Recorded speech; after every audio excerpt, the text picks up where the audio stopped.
What up, baby? Lightning, thunder, it's the Storm Warning show on the come up. With Big Groove and they black too. Have your popcorn ready when you come through. We talking hurricanes and how they making moves. With pick six to the houses and big hits like ooh. Next man step up, and that's the motto. We building up a dynasty today for tomorrow. BCS wins in them poll rankings again. If you ain't heard about the U, then homie, where you been?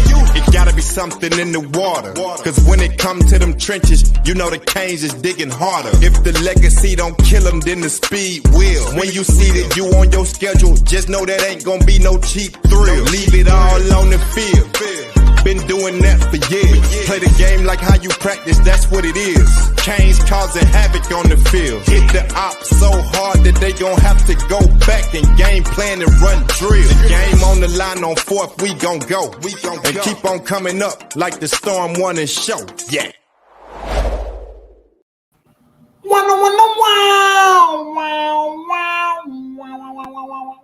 Yo, what it do? What's up, baby? What's happening? What's up, man?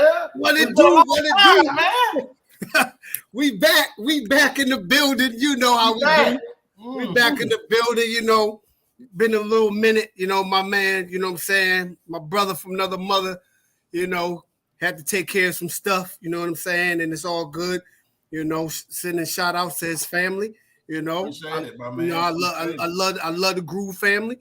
So yeah, man, but you know, we back. We back, you know. Sorry we've been away, you know, but hey, man, it's like Tupac, right? We like Pac. We always gonna give you what you want, baby. We gonna give you what you want, man. We gonna give you what you want. You know what I'm saying? Give you what you want. We gonna give you what you want, whether you like it or not. We gonna give you what you want. Hey, man, but I also want to thank everybody on Twitter, man. They gave my father prayers and what we going through. I just want to say thank y'all also, but I also want to say my condolences to the families out in Texas, out in Buffalo, and in Southern California with the craziness that's been going on with these mass shootings, man. It's just yesterday just kind of crushed me. It killed my spirit, man, to know that those babies was murdered, by a coward. I don't want to hear anything about no mental illness, anything like that, man. You walked by, just to do that in general, it's crazy. You know what I'm saying? But I just want to give my thoughts and prayers to those families, man, and may God be with them and give them some type of peace, because I know they kind of just going through it right now, man. So yeah, man. Prayers out to those families in Buffalo, Texas and Southern Cal. You know what I'm saying? Definitely, it's tragic. It's very tragic, man. And there's no amount of money. There's nothing that can bring that will ease that pain of losing your child. You know what I'm saying? Because a parent is never supposed to bury a child. A child's supposed to bury their parents. And it's tough. You know what I mean? Because I almost lost my firstborn.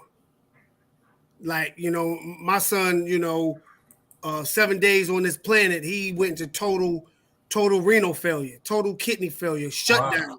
Like shut down. Like, he had to have surgery, and it's wild, man, because like when that's my first child. You know what I mean? Like, I'm like, what did I do to deserve? Yeah. You know what I'm saying? So when they took him up, it's like it was wild, man. Like I had a John Q moment at the hospital just without the gun. You know what I'm saying? And to this day, when I take him to to get his labs done, and the security guards that were there, they remember that day and they give me nothing but respect. They was like, "Yo, man, you did what you were supposed to do." But seeing your newborn go through that is crazy. Like tubes and stuff stuck in them.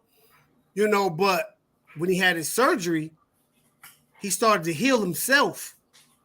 So now it's like you look at him, you be like, yo, this dude almost checked out of here. Like, I remember having a doctor tell me, bro, me and his mom, oh, yeah, your son is going to definitely need a kidney transplant by the age 5. He's not going to have a normal life. He's going to be on medication for the rest of his life. So I made sure I stayed healthy because I'm like, yo, if he gonna need a kidney, he gonna get mine. I don't need it. Exactly. So, my ex-wife's girlfriend knew Dr. Sebi, right? Told Dr. Sebi about his situation, told her what to get, what we should give him. Bro, we started giving him that concoction. Bro, the dude been off his medication since he was probably like, I think, maybe 3-4 years old. He ain't never been on medication since. That's a blessing, and bro. The doctors took him off, and now it's like, yo, he normal. Of course, his joints ain't like every about 100%, 100. So it's like 90% on, like 95 on one and like 92 on the other. But he didn't need no kidney transplant. He's not on medication. So, man, I don't know what it's like to lose a child, but I know what it's like to almost lose one. And I know what they're going through is, it's sad, it's gut wrenching, man. So, prayers up to them, man. Prayers up to them families. And I hope they do the right thing with them 2 cowards or 3 cowards or whoever. Well, one of them died. The one yesterday got killed. So okay, all right. So justice was served on that. I don't know if he took his own life, but I know he's not here.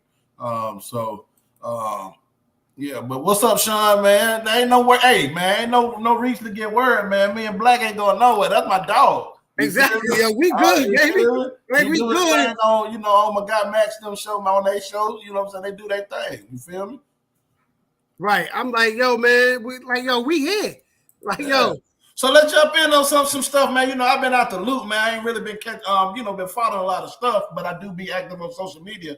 But what's your thought, man, on Nick Saban, man?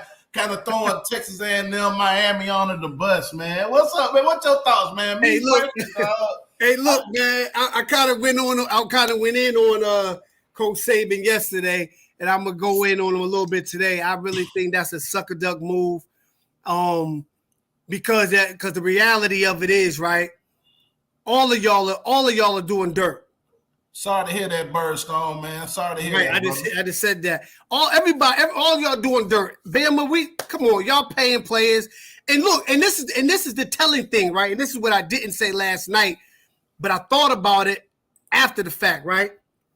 You have former Bama players who are in the NFL that came out and commented. It was like, yo, we were getting paid just to come visit the school. Like, who wants to come to Tuscaloosa, Alabama? And my man is from Alabama. I'm from Birmingham, and I say the same shit. No, I'm not from Alabama because my man 50 grand is from Bama. But let's be real.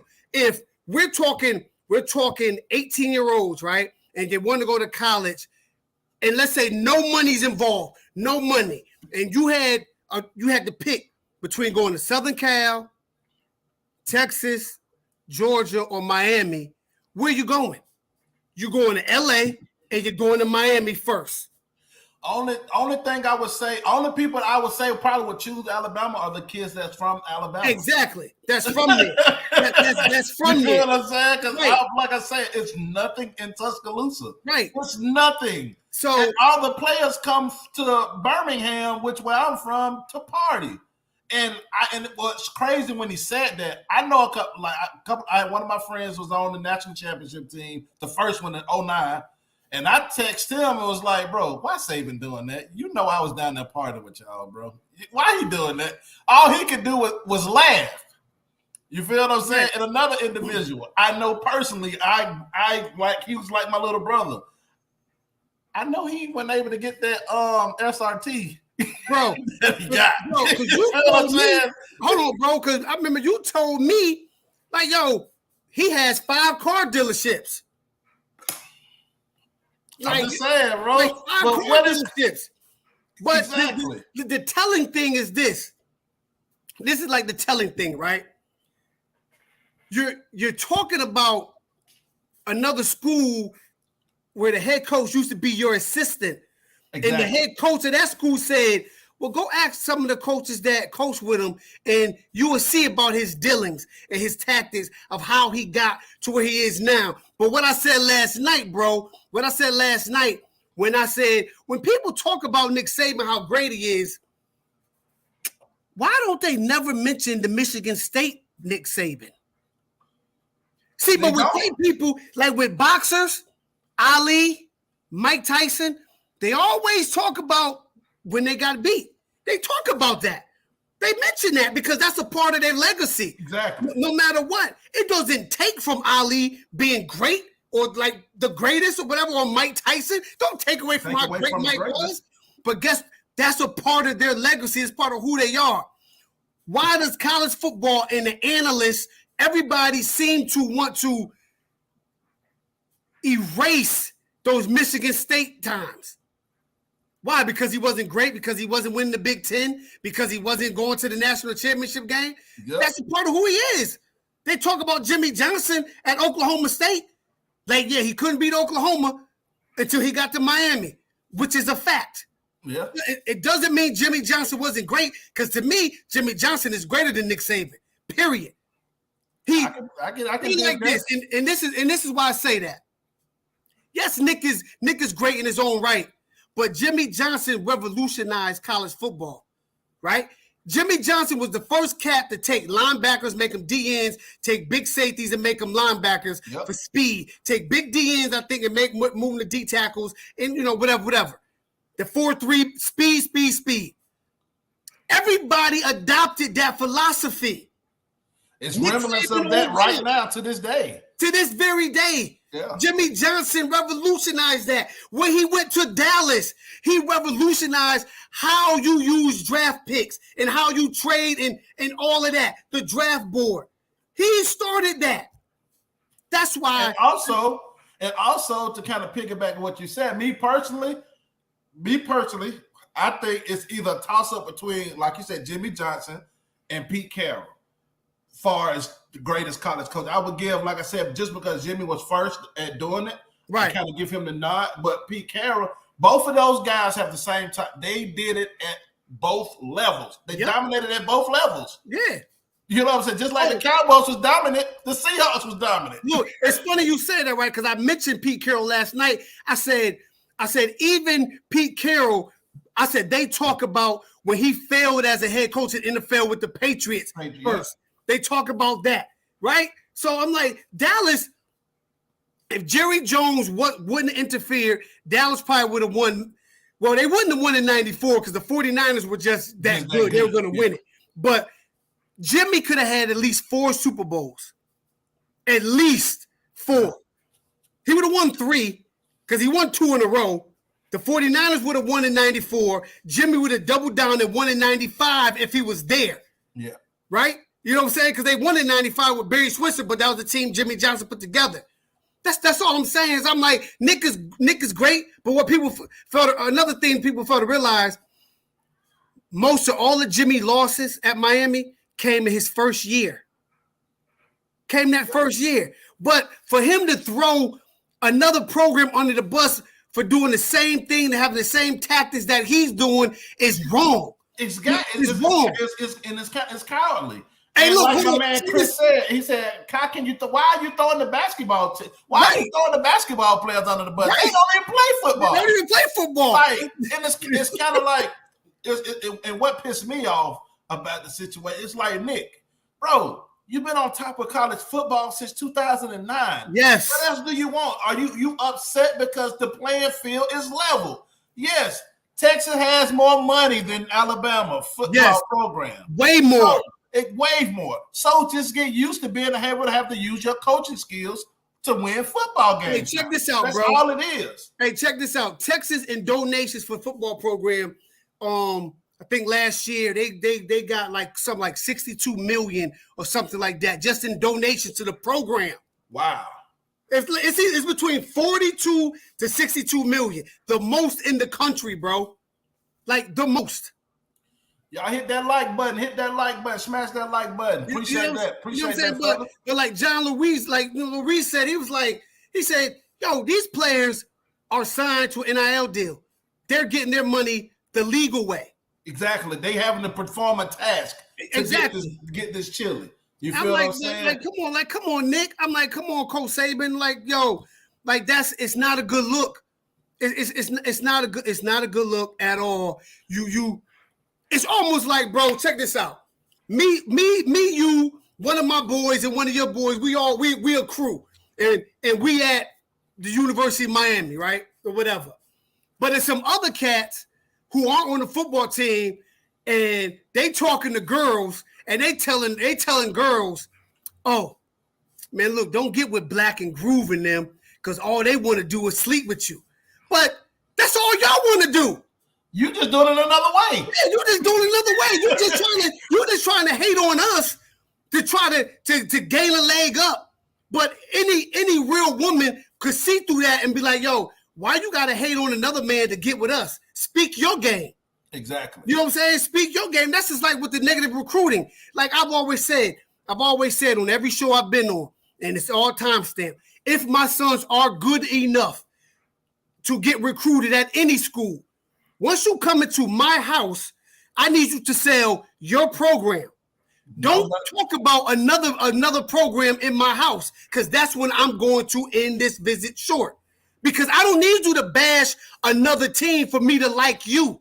Sell your program to me. It's crazy that you said that. I remember to this day, my best friend played at FSU, Darius McClure. I remember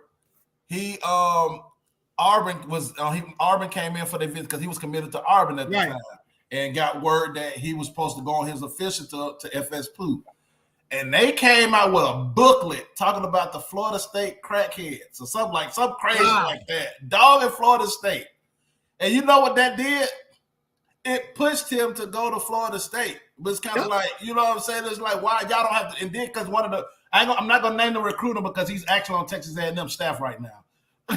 You know what I'm saying? He's on Texas A&M staff. You know what I'm saying? He's a good guy though, but that was just the nail on the coffin that kind of pushed him to Florida State. Right. It was like his mom was like, ended up getting into an argument with his mom because she said the same thing to you that you're saying. Why do you have to bash this program to try to get my son? Just sell us on why we should stay committed to your program. Exactly. What do you have for my son? Instead of being nervous because of Florida State, because at the time Florida State was up, well, you know what I'm saying, was one of those up programs. Yeah. You know what I'm saying? But that goes back with like we're saying with Nick Saban, man. What pisses me off also is because it's like, bro, it's about the players. The NIL deals is about the players. Yep. These players they've been due this. They getting the money.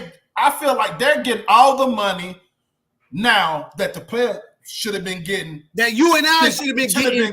You feel what I'm saying? So I'm all for it. I'm all pay these guys, man. I know how I feel to be eating ramen noodles and doggone peanut butter and jelly sandwiches. Bruh, look, let me tell you something. Bro, it got so bad one time after my pops died and all this other stuff. Like I had no dough, but I had 2 TVs, right? Figured I had 2 TVs. Bro, I had to take one TV that I really didn't watch anyway, take that mug and pawn it to get some dough, bro, so I can go get something to eat. So, bro, I get it. Like, I get it, man. Like, yo, they need to be getting paid, yo. Especially when you at the game and you look in the stands and cats are wearing your jersey, your number, and you can't reap the benefits off of that? No. But speaking of NIL deals, it was just some news yesterday that the state of Texas are talking about giving high school players NIL deals. This is what I disagree. I disagree with this, though. I disagree, and I think me and you on the same page. Yeah, man. I disagree with high school players getting NIL deals because the simple fact that a lot of kids are good, not knocking no players, but sometimes players are, a product of their situation. You feel what I'm saying? But when you get to the college, you pretty much at the best of the best, and all players in college pretty much are good players. Yep. High school, not so much. And then I don't think kids are mature enough in high school to handle that type of, what I'm saying? Yeah, handle that and it takes the fun away, the purity of high school football. Yes, they're not mature enough to handle all that money, man. They're not mature enough to handle that money. Then when you're paying them, now you're treating them like pros. So then you're gonna expect them to be grown men when they're not. They're young men. They're still developing, and it takes the purity away. It takes the innocence from the way away from the game of high school football. Now you're turning it into a business and you're dirtying up the game. And that's when there's money involved, it's bad parents involved, it's bad adults involved. Yes. That's gonna get the That's the when them street handlers. agents. That's when them handlers gonna Exactly. really start coming out the woodwork. But this is what you're gonna get now. This is what you're gonna get, especially if it's in Texas. Now you're gonna get a cat who's been starting out of high school since he's been a freshman, right? But now you're gonna get a handler who may gonna want to shop him to another school because they're willing to pay him more money. You know what I'm saying? And then you shop him in that school, but that system don't fit him. You say you want 3 rounds. You see that bag over there? You see that bag right there? Say Everlast. You see that bag right there by the door? That's my Everlast bag with all my gear. I can give you what you want, big dog. We can get some rounds in. It's all love. Right. But now it's like then you're gonna get these cats that's gonna be trying to shop these young men to other high schools to get more money. And let's keep high school football what it is, man. The purity, just how organic it is, man. And watching these young men go out here every Friday, Saturday night, you know what I'm saying? And have fun. And have fun because they're trying to impress the scouts that's in the stands. And you know then that money also can reveal some characteristics that you didn't think these players have because you see that when players get money in the pros. It's totally changed. You feel what I'm saying? Because AB wasn't AB, and AB wasn't that AB in college. It just enhanced whatever you were. You feel what I'm saying? In a sense. Right. You know what I'm saying? Like let them earn it first. You know what I'm saying? Yeah, let them earn it. Let them earn it in college. Because like you home, but piggyback on what you just said, right? What if you paying this dude a player so much dough, right? And they've already peaked. Then when they get to college, they have nothing else to look forward to, and they don't get any better. That we see that a lot. Right. You know what I'm saying? They don't get any better. You know what I'm saying? So now they're gonna be like, why can't I earn no NIL deal? Exactly. What up? You ain't seeing the field. So let's keep high school sports where it is. In Texas anyway.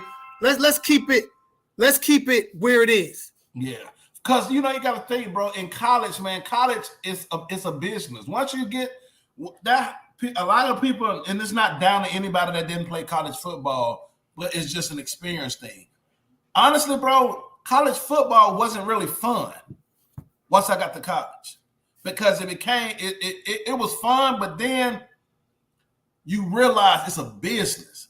It's a business. You know what I'm saying? These coaches are trying to keep their job. This is how they provide for their family. Yep. So you got to think you got class, you got workout, study hall, sleep, class, workout, study hall. In the summertime, you got workout, study hall. Yep. You know what I'm saying? Then classes start. It's a year-round thing, and they can't make money. They're adults now. They're grown. They have different responsibilities. Some people end up having kids in college. So now they got to provide for their families. You know what I'm saying? You can't survive off a $2,000 a month stipend that they give you. Or since you come from a low-income family, you get your Pell Grant back at the first beginning of both semesters. Yep. $4,000. What can you do that's for 6 months? How can you survive on that? That's gone. You feel what I'm saying? So in college, the grind and the type of injuries that these kids possibly can get from playing against these bigger, faster, stronger guys that they have to bang with every day. Yes, they need that stipend, man. These kids are, they making some of these programs billions of dollars. You feel what I'm saying? So just think about the money that Andre Johnson them would have gotten back then. Right. As far as legal, you know what I'm saying? Like with the NIL deals. And just think about the early 80s, the Canes, the Russell Marylands, and the guys like how much money would they be making? Because you got to think Miami was on the forefront of college football. Yeah. You feel what I'm saying? Like these guys would have been, you know what I'm saying, millionaires. So, but that's my take on that high school football stuff, man. Yeah, I gave my take. But the answer this dude, speaking on millions of dollars, a lot of I know on Twitter people think that I just hate Mario Cristobal because I defend some stuff on Manny. I'm always gonna keep it written just based on my opinion. But like I said, like I told Matt, I give the bad with the good. When he does something that's fine, I give him props. Haven't I given him props when he made great hires? I came on here and said this. Hey, great job, Mario. Great you picked this guy up. But I'm going to do it again right here.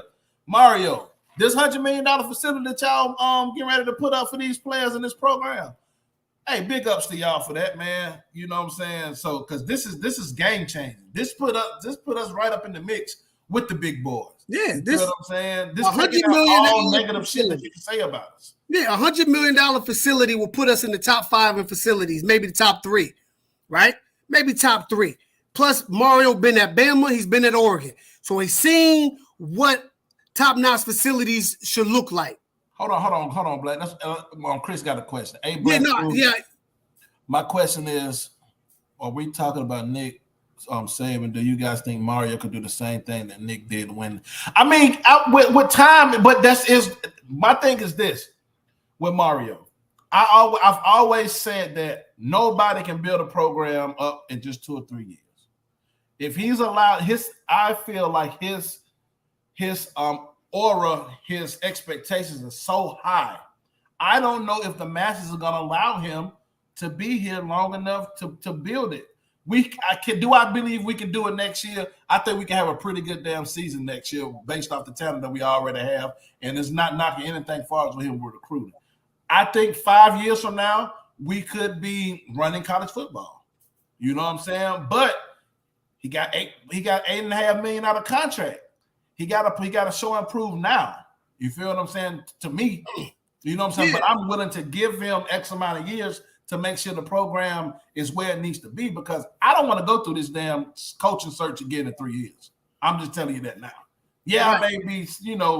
May seem like I don't like the guy or anything like that. It's just I'm in wait and see mode. I want him to succeed. I want to know if the hype is real. I want to know if this guy is really like that. That's what that's just my take on it. How do you feel?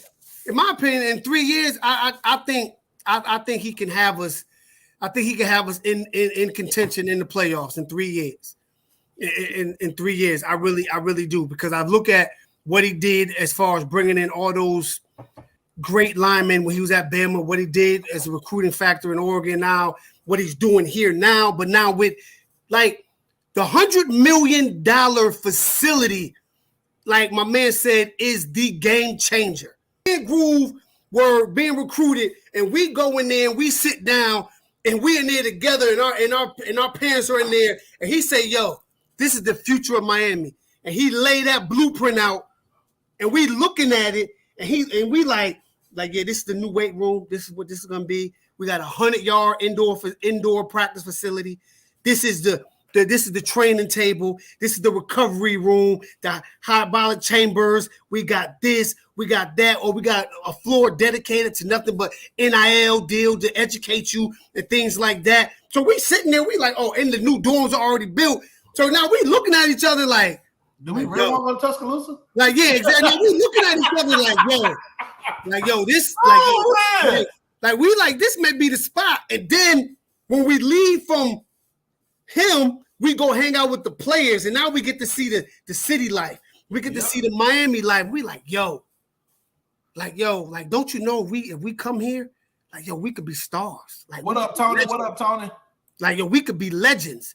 This is what's going on right now with a lot of these high school young men, because everything is like flash, flash, flash, flash. That $100 million facility is going to set the standard, bro. I wonder what's going to be all in it, man. It's kind of like I want to take your pick. Take your pick. Think of the state of the crazy. Put like this. Look, I'll be like, look, if you and I were there, I'd be like, yo, Groove, you going home? I'd be like, man, shit, I'm chilling. I'm like, look, man, I'm gonna be in the players' lounge. I'm gonna shoot me some pool, make bowl. I'm gonna go hang out with old girl for a little bit, but I'll be back in the facility. You know what I'm saying? Give me some treatment, lift me a few weights. Do they have a timetable on when it's supposed to be built? I don't know. I think like within maybe the next 2 to 3 years. Yeah. It's gonna be built relatively quickly. I know the weight room, the locker room is already underway, bro. So the locker room, for instance, I think they're gonna have the massage chairs at everybody's locker. Like type things. Like last night I was explaining Because I remember I told you we went to the University of Maryland last summer. I was in their weight room. But let me tell you something. Their weight room, it's, bro, when you working out, it tells you if you're doing exercise right or wrong. It tells you how many sets you got to do, how many reps you did. Bro, ain't no more holding the workout paper. That bro. The facility is phenomenal, right? And it's not no $100 million. So we talking about a $100 million facility in Coral Gables, where it's 80 to 90 degrees all year round. Number one facility, bro. Who's not gonna want to come? But of course, we're not gonna get everybody. But I think we'll be in the running to keep a lot of the homegrown talent home, and to be able to spread our wings like we used to do back in the day, and be able to go to Alabama, Jersey, Cali, and get some of the top players from other Texas. Like, we had a stronghold on Texas, bro. So I got a question for you, Black. Yes, sir. I don't sir. know if you've been following me on Twitter, man, because I've had a couple of rebuttals when it comes to, like, far as I asked this question. Is recruiting going like y'all thought it would be going right now? Because me personally, bro, I've seen, with Fletcher, he committed to Ohio State, and then you got the Hakeem kid that I know we were supposed to be, the number one, target for at one point. Now he's favoring some other schools. And it's kind of like, okay, we supposed to be keeping these guys here. I want the fans to keep the same heat and flair with this staff, because like I said, I will admit we have a way better staff now than we've had in the past. And I'm thinking, with this budget and thing, we got to keep these kids home. But I don't want these fans to kind of overlook what's happening right now. You know what I'm saying? Because if we miss on some of these kids, it's pretty much the same thing we've been dealing with. You feel what I'm saying? Well, check your phone. What's your take on that? Check your phone. I just sent you something. Something that I can't say right on this platform, but man, that just called me. Yeah. Hold on, keep talking, Black. My dad just called me. Keep talking. All right, go ahead. Keep talking. So, I'm just gonna mute myself. All right. So to answer your question about the about recruiting, I think we're right where we want to be. Right. It's May. A lot of things move slow. A lot of things move slow in May. Right. A lot of things move slow. But speaking on the Fletcher thing, it was some things out there saying that we wasn't recruiting him or we weren't willing to take his commitment. To my knowledge, all that is false.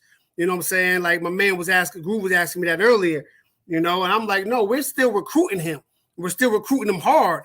And he's come out to say as such, but at the end of the day, like we as fans, we can't say if we don't land a guy that why wasn't we recruiting him? At the end of the day, that guy just at the time chose to pick Ohio State. But But I heard, but what that's what I'm saying. It's kind of like, but from what I saw from a source said that we think Baxter is higher on our board. And when I said on Twitter, it's kind of like this the same thing that happened with a lot of players before when we was recruiting. Like Jacoby Spells. Jacoby Spells was higher on our board than what's the kid? His dad, Earl Little Jr. Right. He was higher on our board. So my thing is, what's the difference? If you feel like a player's higher on the board, which I can respect that. All I've ever asked was just keep the same energy. Yeah. So do you think it's a different? What's the difference between them feeling like Baxter is, feel like Baxter is the better running back and they're gonna recruit him harder? Because me personally, but it's that choice at the end of the day. Right. But Fletcher is a top 8 back in the country. You can't overlook that. You take that. Exactly. You take that all day of the week. And I don't think they overlook Fletcher. I don't think they value Baxter more than Fletcher. I think they value them the same because they still hard as hell on Fletcher. You know what I'm saying? They still hard as hell on Fletcher. Put like this, I don't think they're gonna make the mistake that a lot of other teams make, or the mistake we made on Battle. We made, we made the mistake on Battle because we were slow playing Battle because we wanted Tyreek the Freak. So we were slow playing Battle when Battle wanted to come to Miami. I don't really think that's going to be But an the issue. thing is this, though. Do you think that's a bad thing? Because this happens all the time.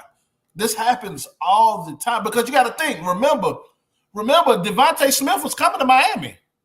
Yeah, so was you feel what I'm saying? Because what Bama was doing was slow playing him for somebody else. Yeah, so was God, we were just talking about the guy. Hazelwood. You know what I'm saying? That's what I'm saying. But it happens. That's why I want to get people to understand, bro. Yeah, like it happens. We're not gonna get everybody.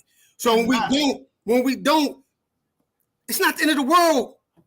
It's not the end of the world. It's like, okay, all right, look, if we don't get that receiver, right? Say we don't get Williams, but we agree, Postal. We get Nathaniel Joseph and Jaylen Brown, right? I'm okay, and then we still got Seymour. I'm okay with that receiver class right there. I agree, but I'm just talking about the negativity that was surrounding prior staffs.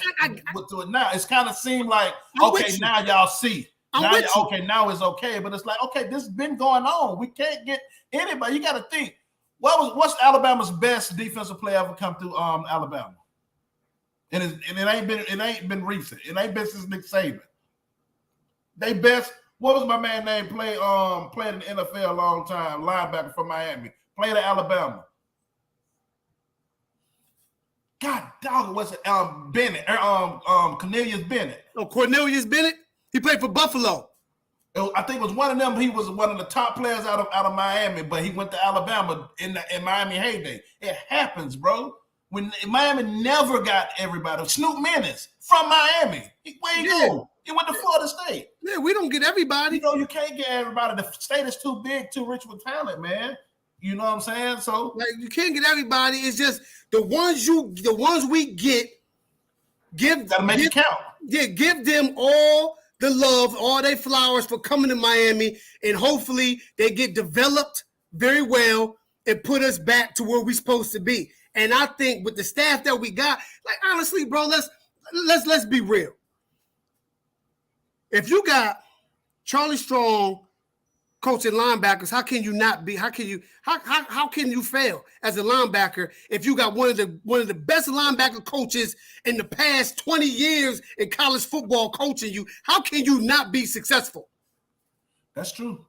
And if you're not successful, it doesn't mean the coach didn't give you every tools to be successful. Exactly. Some players just don't have it. Yeah.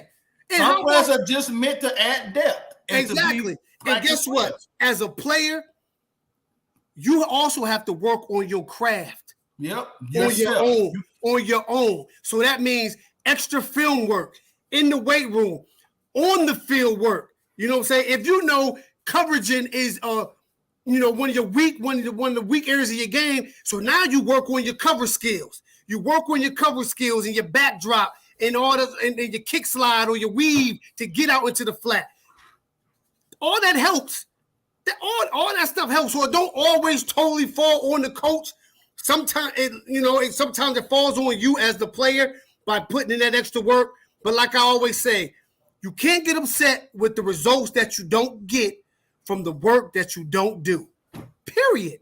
And, you know what I'm saying? And it's crazy you said that because I fought amateurs, all that stuff. My coach used to always say, TJ,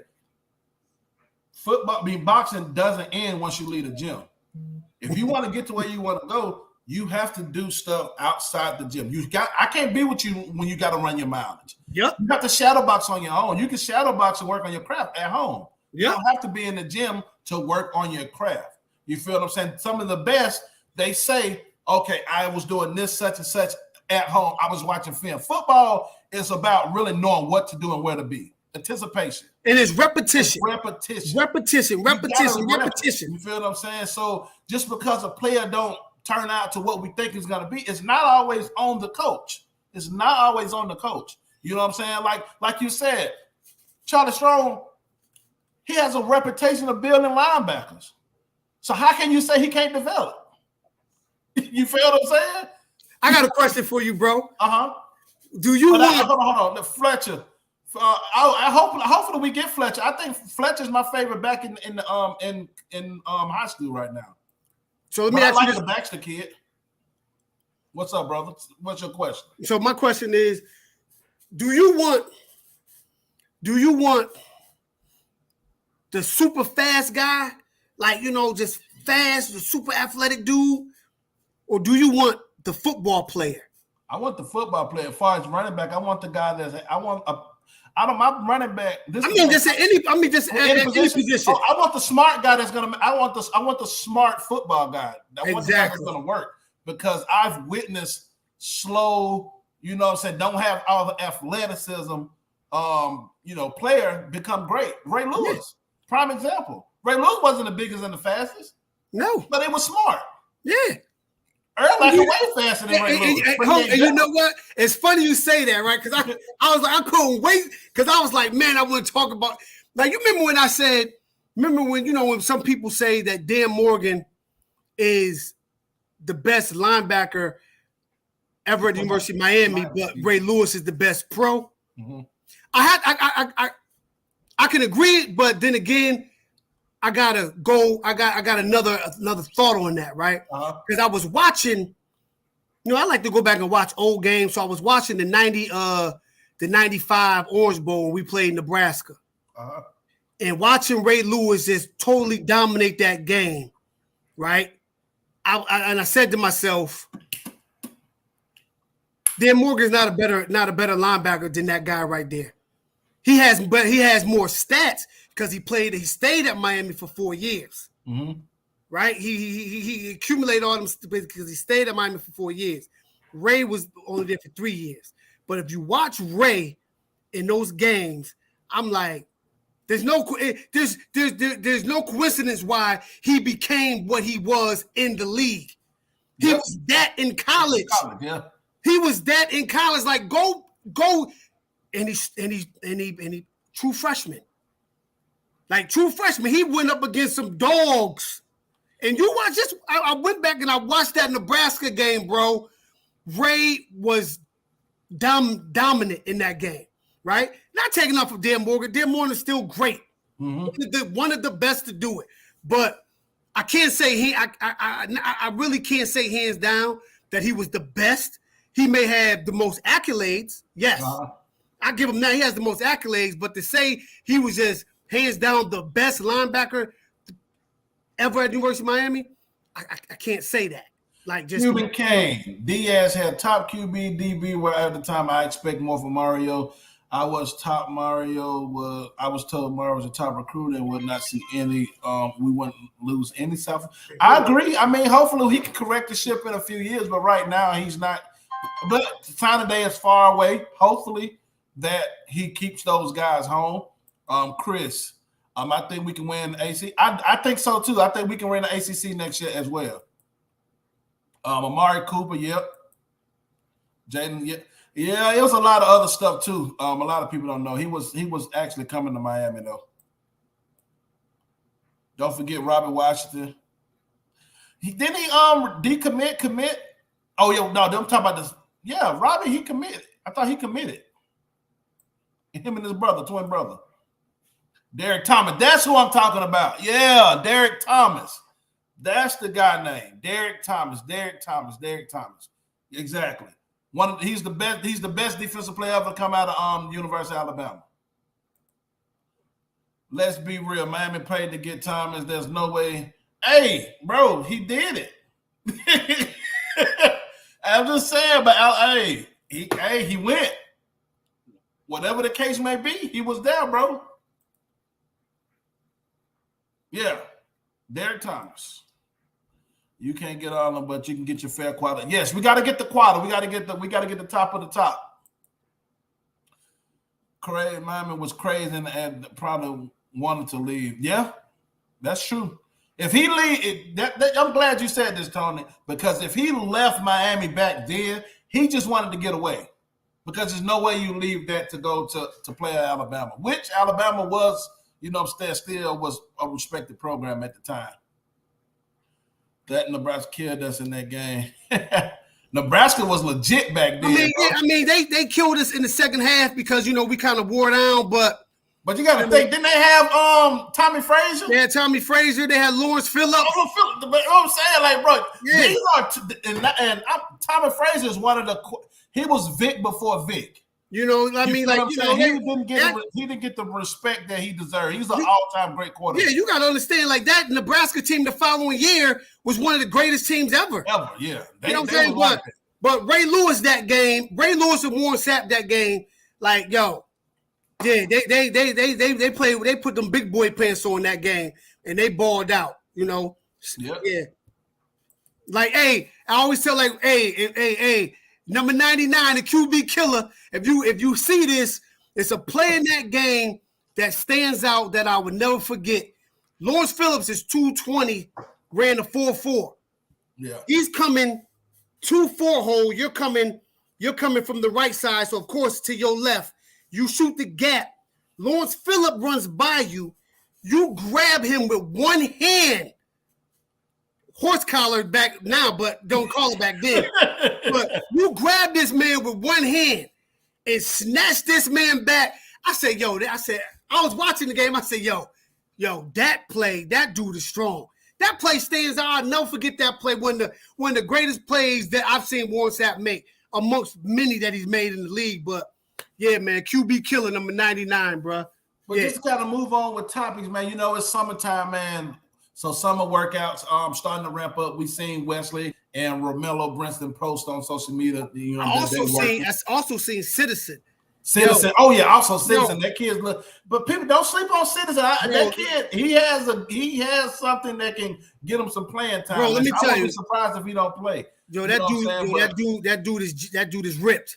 So who are you looking at to make the most games? Like, what players are you looking for to make the biggest games? Like, you'll be happy to hear from the coaches. As a unit, I'm looking for the linebacking crew to make a significant jump, bro. Even with the transfer, Caleb Johnson coming in, I'm looking for all of them to make a significant jump. The Charlie Coach Strong effect, bro. I'm looking for them. I'm looking for the secondary to make a jump. My man Al Blades, I think he's gonna have a hell of a year. Yeah, me too. I think he's gonna have a hell of a year. I want to see the receivers. I want to see the receivers get more consistent. Yeah. I want to see somebody emerge out of that group to be the true number one, the go-to guy. I want to see Romello and Jacoby. I want to see them put them on a little bit more weight. Right. I think that will help them be more consistent. Right. You feel what I'm saying? I would like to see them. Hopefully, they'll add at least 10 more pounds by the time the season starts. Yeah. Actually, it'll add about 15 because when fall camp starts, that extra weight gonna fall off because you got the pads and stuff on. Yeah.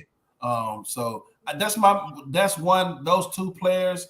I want my guy Big Miller to continue to change his body some more.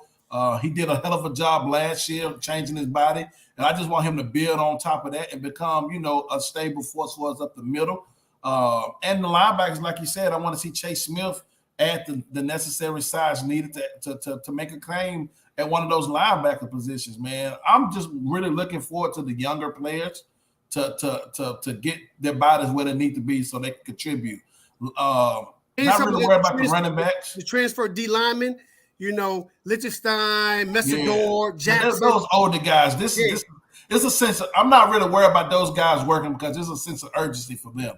Right. They getting close to being draft eligible. So they're gonna take it a lot more serious. And I just want those younger guys, them freshmen, those sophomores, those red shirt freshmen and stuff like that to make those strides. DB wise, I want to see Couch get a little bigger. Because if he get a little bigger, he probably could be our best corner. Yeah. Then you got Daryl Porter coming in from West Virginia. He's another one. Yeah. That's gonna push. So I'm like, look, man. I was a poll. I think I was on 24/7 was a poll that asked like, do you expect Miami to win the ACC? And I was like, yeah, I do. I do too. I do. Like, there's no doubt in my mind or no reason in my mind why we shouldn't win the Coastal and play. I don't care who we play, Clemson, whoever from the Atlantic, and win because Clemson to me don't have a quarterback still. You know what I'm saying? And they lost all their coordinators. This gonna be a true rebuild for them this year. I think we're gonna see Clemson lose about 4 games this year. Me personally. So and I hate to say this, and a lot of people probably gonna hate it or whatnot, but I don't think Florida State gonna be sorry this year either. Me personally, I don't think they're gonna be a bad team this year. I think they'll be an 8-win team this year, which is a decent for them. And that'll give him 2 more years for us to beat up on them. You see what I'm saying? And then I don't think they're going to be as bad as we think. And then another poll. I want to touch on something. How do you feel about the ACC potentially doing away with the conferences, with the conference champ, side to side, look, the coastal and the Atlantic? How you feel about that? It's funny, right? It's ironic that they want to do that now. They want to do that now where they see what's going on down in Miami. Miami, yep. Like what they see going on now in Miami is like it's like that. It's like that old S moment. Like damn, they really doing something down there. Like I think K5's good. I think he's a good receiver, bro. I think he's just young. I think he's legit. Like they really doing something. But to answer your question, I mean, look, whether I like it or not, it's gonna happen regardless, right? I mean, yeah, you take the top 2 records and those 2 teams play. And I guess what they're doing to give everybody a fair shot, So my thing is, let everybody else do that. Let the conference that y'all love so much, let them be the first to do it. Let the SEC be the first to do it, right? Then everybody else follow suit, right? Then let everybody else follow suit. But I think they're trying to open it up for the that potential for the super conference. Yeah, I mean maybe. Yeah, you know what I'm saying? I think we may see the Big Ten. I think the Big Ten probably come through it next. But guess what? But if we do that, then it's really time to go. It's really time to go back to the meeting table and discuss expanding this playoff. Then you got to. You have to. So. And I don't me personally, bro. I don't understand why people are okay with just 4 teams. No, I'm just saying a lot of fans are really saying, "Oh, there's too many teams in a playoff." How? Why not have 12 teams? 8 teams is too many. Yeah, like why can't we do 12 teams? Right. There's no discrepancy of the top 12 teams who the top 12 teams are. Yeah. You feel what I'm saying? And you can give the top 4 a pass and let the other 8 play. Right. They get a bye. But look, check this out. The first top 4 get a bye. Even if say if you don't want to do 12 off the rip, do 8. Do 8. Like, yo, because I honestly, we're tired of it. We're tired of seeing an all SEC college playoff. We're tired of it, yo. It's a rerun. Exactly. And anybody can be beat. You feel what I'm saying? We see that all the time when teams get beat in college football, man. Yeah. I'm all for a 12. I want a 12 team. I think that'll be perfect. You won't have to do anything else. The top 12 teams, that will get you where you need to be. It'll be a true champion. Everybody had an opportunity. That way you can get every conference champion, and you still can get some teams like Cincinnati and some of the lower tier teams. Give them a shot. They keep talking about where they'll get their head beat in. Okay, well, who ain't got their head beat in the playoffs? Right. What was the score of Oklahoma? I mean, the Oklahoma and Bama game. They put up 56 points on Oklahoma. Every time Notre Dame is in there, they get blown out. They get blown out. So what's the point? Every time Notre Dame is in the college playoffs, they've gotten blown out. It was never close, ever. So it happens. But at least if we got 8 to 12 teams, we're gonna see somebody different, hopefully, in the championship game. So it's not a rerun of the SEC championship game. Don't nobody want to see that. Don't nobody want to see that. That's true. Only people that want to see that are the fans of the teams that's playing in it. Yeah. That's it.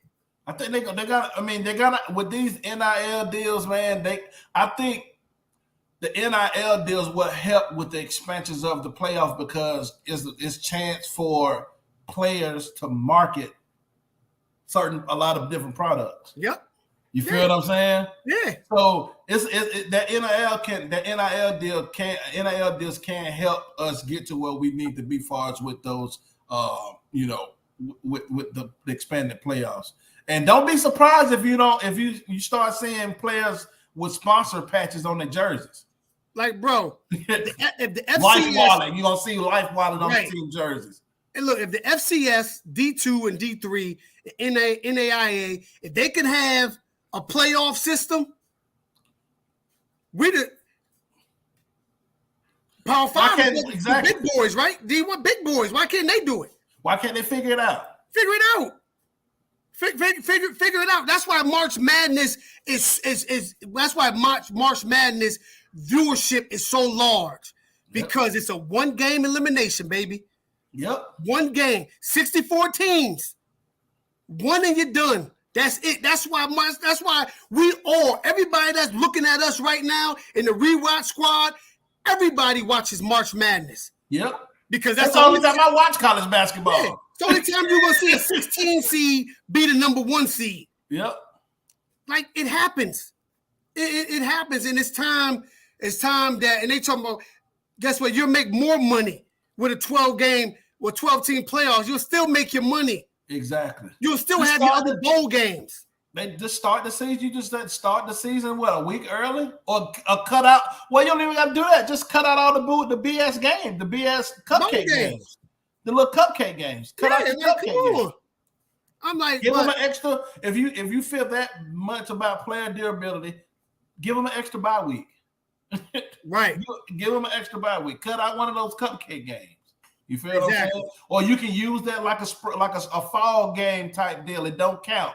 Yeah. Just to get a practice, you know what I'm saying? Something like that. So, but like we had 56 minutes, man. We had to get a show in, man. You got anything else, bro? Nah, man. Just appreciate all y'all coming through, with us on this Hump Day Wednesday. You know what I'm saying? Come check us out. I don't know why y'all were worried. Relax. We ain't going nowhere. And it's gonna really pick up when it get closer to the season, man. It's not a lot of stuff going on as far as with college football in general, man. And sometimes you just need a break. And like I said, my guy said earlier, had a lot of stuff going on, man. I wasn't really available like that to jump on, and really wasn't really up to it, because I had a lot on my mind and stuff like that. But we here. Hey, check this out. I was listening to, of course, I was listening to a Pac song. Of course I was. Exactly. The GOAT, my favorite. So I was listening to, and I've heard the song before, but it was like one verse he said, and I was like, yo, that's message. I was like, yo, it's so simple but profound, right? When he was like, I talk to my guns like they fly, but he said the B word, talk to my guns like they fly women. I'm like, just think of that, like you sitting there and you talking like, yeah, baby, But Pac the GOAT though, man. Yeah, you know what I'm saying? I'm like, yo, it's crazy, right? But yeah, man, I always keep me a Machiavelli song, always in the chamber. You know what I'm saying? But man, like I said, man, we appreciate all you guys. Please hit that like button, subscribe, share the content. You know what I'm saying? Subscribe to the channel, man. Our anniversary coming up here in a little bit, man. You feel what I'm saying? So please hit the like button. So before you leave, put Groove on timeout. Hey, man, Kobe Bryant is the GOAT. It's the greatest basketball player ever. I said what I said. Michael Jordan is number 2. Now, Michael Jordan is number 2. Kobe number 1. You feel me? You can't say Joe Dumars is his best person to guard him. We all know Mike is the GOAT, y'all. No, we all know that. He 1B. Kobe 1A. We all know Mike. We all know Mike is the GOAT. We all know that. Man. We all know that. We all know Mike. Mike is the greatest perimeter shooter, mid-range perimeter shooter ever. But we all know that. But man, this is Kobe Bean. This is the Canes show. This ain't a Bulls Lakers show. Hey, hold on. Before you get off of here, when you did your 5, bruh, don't you ever put LeBron on no 5 with them dudes. Because I'm telling you, them dudes from the 80s. Hey, I had to put him at point guard. Don't put him nowhere, bruh. Because Isaiah Thomas is getting his cookie. Man, Like, cut it out. no. Isaiah Thomas 5'6", man. But what I'm saying, Isaiah would beat him up, especially if we're using the 80s and the 90s rules. Like I said, bro, just because you Mr. can, Flopper, bro, just because you can push me out the air when I'm getting past you, don't mean you can play basketball. Hey, look, come on now, come on, that dude. I'm following you, that means you just no, listen to me. Hold on, bro. That dude flops on air when nobody touches him. Come on, bro. You know how I feel about LeBron James. You think that dude? You think that dude could have lasted in the 80s and 90s? But at point guard, who can guard him? Name me a point guard that can guard him. Bro, Magic Johnson. That's all, folks. Look, bro. Magic Johnson cannot guard. Bro, what I'm saying, bro, listen to what I'm saying to you, bro. And look, listen. Hey, hold on, Cuban. Why did you start this, dog? Why did you start this? Why did you even start this? Look, put it like this. I don't even know why you put him in there. I need somebody who got good basketball fundamentals. Like, you know what? We ain't even gonna start this right now. Hey. Shout out for my man Groove. It's your man A Black. Store Appreciate y'all for tuning in, man. We at an hour mark, man. Shout out to the glove. One bad, the glove. Yes. Oh man, whatever. But hey, we will be back. We will definitely be more consistent. You know what I'm saying? We know y'all was starving, so we definitely gonna, feed y'all. We're gonna feed you, and we just appreciate the love. Like my man Groove said, like, subscribe, share it. Tell a Kane to tell a Kane. Yep. Come on through and let's have a party. Yes, sir. And we out this thing. Ain't nothing but a storm warning party. Yeah.